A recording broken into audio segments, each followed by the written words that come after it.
Selamat siang. Pada kesempatan siang hari ini, saya akan menjelaskan praktikum satuan operasi mengenai materi ekstraksi pelarut.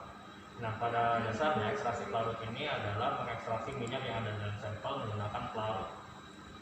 Tahap pertama adalah kita sebelum melakukan ekstraksi pelarut, kita harus mengopen. Yang pertama adalah kertas saring dan menyediakan benang wol untuk menali sampel yang ada di dalam kertas saring. Oke, bisa dilihat ini adalah kertas saring yang sudah saya open sebelumnya 15 menit pada suhu 100 derajat Celcius. Lalu didinginkan di dalam deksikator selama 15 menit supaya tidak ada air yang menempel pada kertas saring. Baik, saya ambil sekalian. Lalu kertas saring ini akan kita timbang.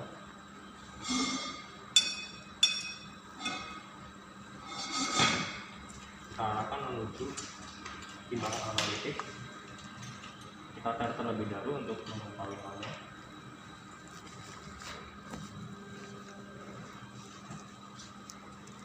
Seperti ini.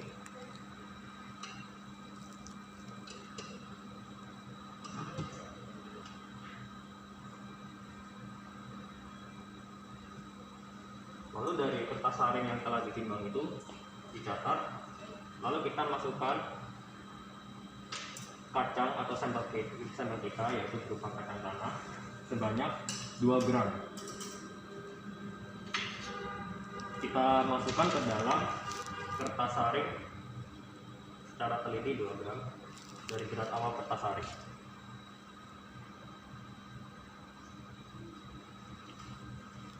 Sudah seperti ini. Setelah kita timbang 2 gram, kita ambil, kita catat beratnya berapa, nanti akan mempengaruhi perhitungan di akhir. Lalu kita ambil,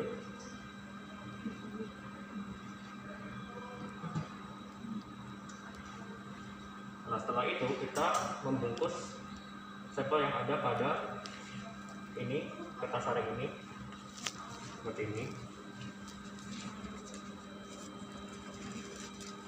Usahakan jangan ada sampai ada sampel yang keluar dari kertas saring, nanti akan mempengaruhi proses ekstraksi pelarut. Nah, setelah kita bungkus seperti ini, lalu kita tali menggunakan benang wol seerat mungkin.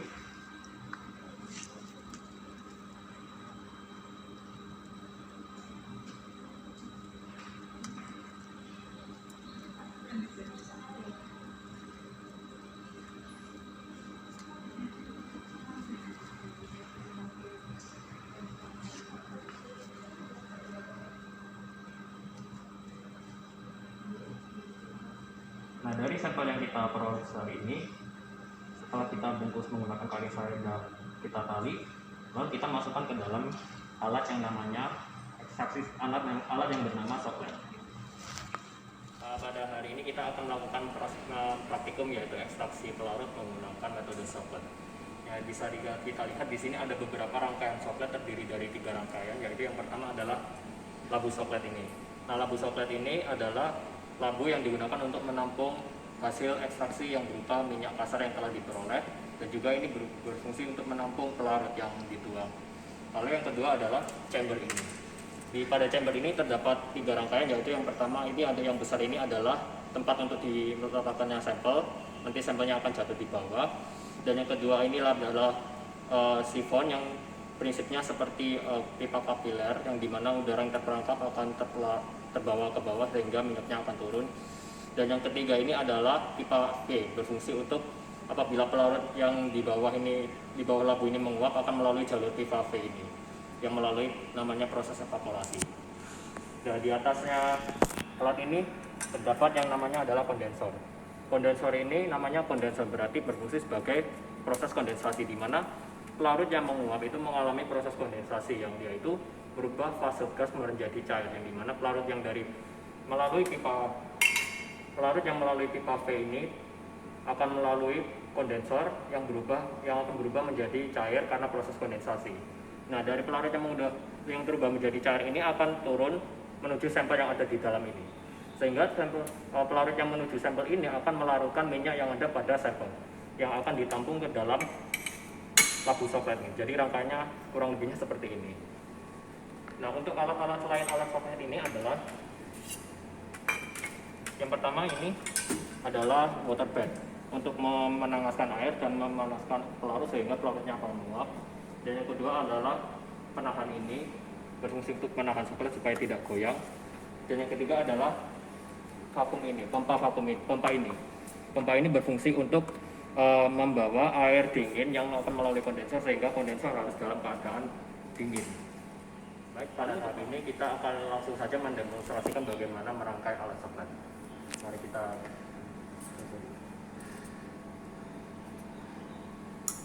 Pertama kita meletakkan labu. Yang kedua alat ekstraktor ini. Lalu yang ketiga adalah kondensor. Lalu kita beri penyangga.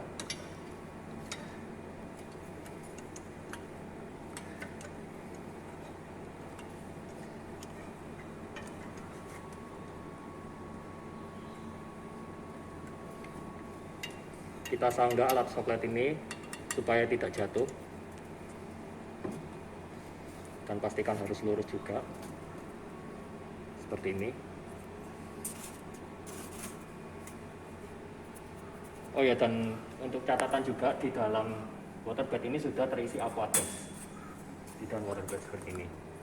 Ini ada aquadesk. Untuk rangkaian ini bisa dilakukan beberapa alat coklat tergantung dari kapasitas waterbed itu sendiri. Lalu untuk yang kedua, kali ini kita menggunakan 2 rangkaian alat coklat.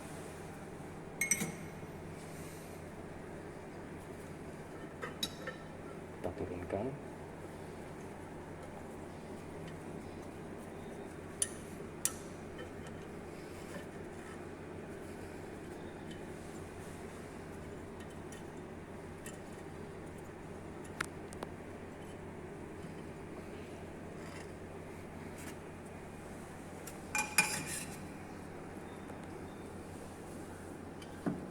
Baik, sudah selesai. Nah, tahap selanjutnya adalah kita menyambungkan beberapa selang yang akan dihubungkan ke soket lain.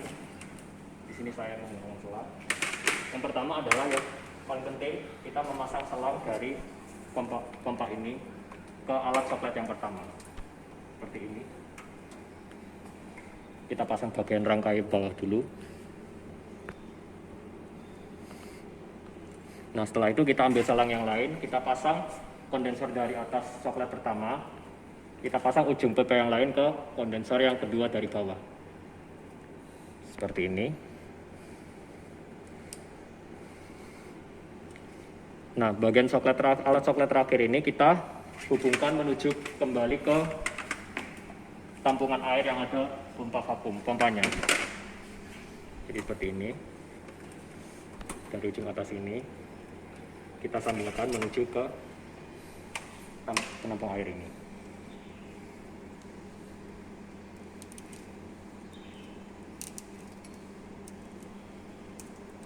Intinya nanti siklus airnya akan dari penampung air ini menuju ke coklat lalu kembali lagi karena ada bantuan dari vakum. Baik, setelah itu kita nyalakan waterbed itu. Kita jangan lupa saklar sudah disambungkan. Kita nyalakan. Lalu kita atur suhu yang sesuai dengan titik-titik pelarut itu. Titik-titik pelarut ini yang kita gunakan adalah N-hexan atau bisa kita pakai petroleum benzen, diethyl ether, N-hexan dan lain-lain. Dan ini kita akan menggunakan N-hexan. Tahap pertama adalah kita memasukkan sampel tadi yang sudah kita bungkus menuju ke chamber ini. Seperti ini, kita buka. Lalu kita masukkan.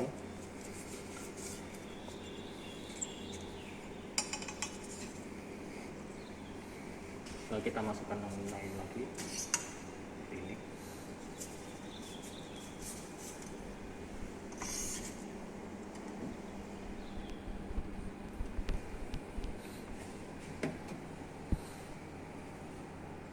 Setelah kita memasukkan sampel ke dalam chamber, lalu kita memasukkan pelarut kita.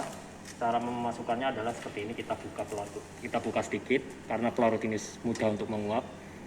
Lalu kita masukkan, kita buka ini kondensor, kita masukkan hingga kurang lebih 250.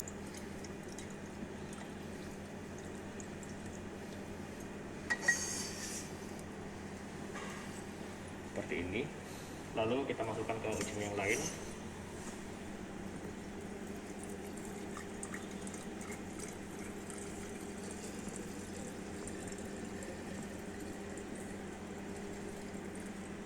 Kita tutup kembali.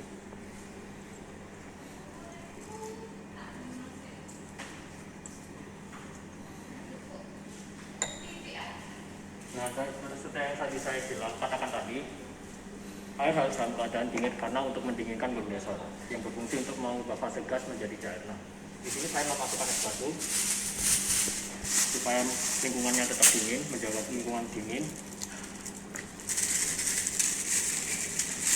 Lalu kita nyalakan pompanya. Nah, dari pompa itu bisa kita lihat aliran airnya seperti ini, mengalir dari soklet pertama menuju soklet kedua. Nah, dari soklet kedua akan kembali menuju ke sambungan penampung air tadi, seperti itu. Baik, ini adalah pompa yang sudah saya sambungkan. Nah, pompa ini akan mengalirkan air dari penampung ini menuju ke soklet pertama hingga soklet yang kita inginkan. Lalu pada akhirnya ujung soklet terakhir akan mengalir kembali menuju tampung ini. Dan ini akan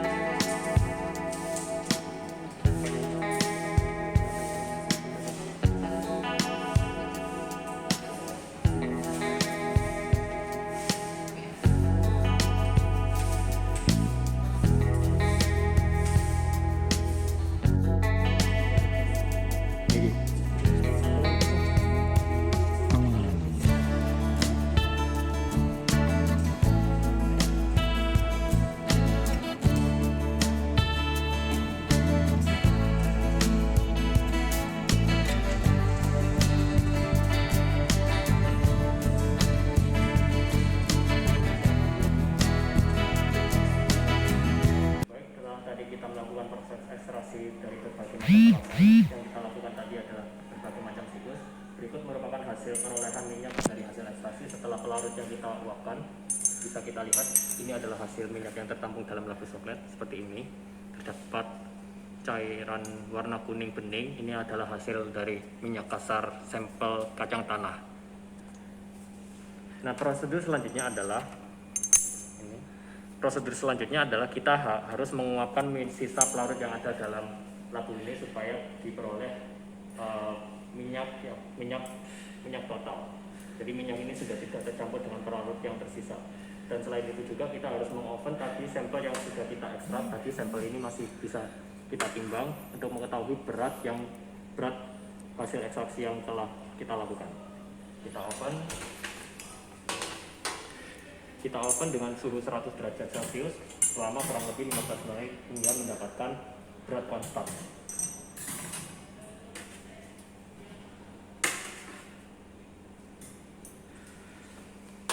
Setelah kita memasukkan oven, lalu kita deksikator, lalu kita timbang hingga mendapatkan berat konstan. Nah, berat minyak yang kita peroleh ini merupakan hasil rendemen dari minyak hasil ekstraksi menggunakan pelarut tadi.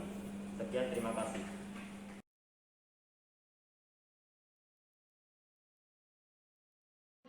Video yang kami buat bersama untuk mata praktikum ekstraksi mekanik dan semoga bermanfaat. Dan jangan lupa tetap patuhi protokol kesehatan dan jangan lupa jaga kesehatan selalu ya. Terima kasih.